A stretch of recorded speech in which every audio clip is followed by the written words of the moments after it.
Speaking of TV, itong impeachment, without going into the merits, Of course. alam naman natin, of course, it's a matter of great public interest. Opo. So, lahat ng facets yan is covered by media.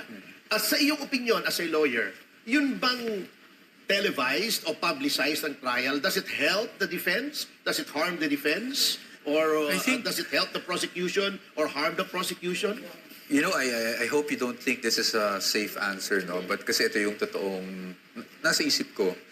Double-edged kasi Okay. na highly publicized ang isang trial.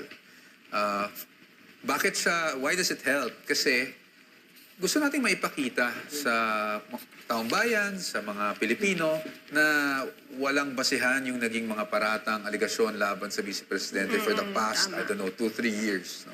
Yes. But bakit double-edged? Kasi, syempre, nandun talaga yung tendency na trial by publicity talaga yung nangyayari. At as you know now, we have social media. Hindi katulad ng mga previous impeachments. Now, we have social media. So, ibang opinion ang maririnig mo.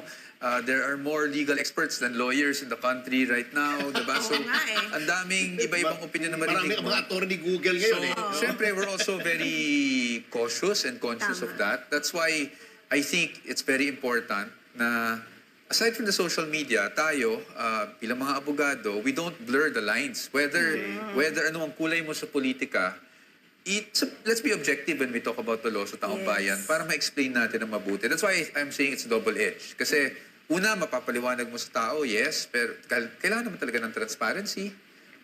Pero pangalawa, medyo masasubject talaga ang isang respondent, katulad ng isang akusado, sa trial by publicity. So we're very conscious of that.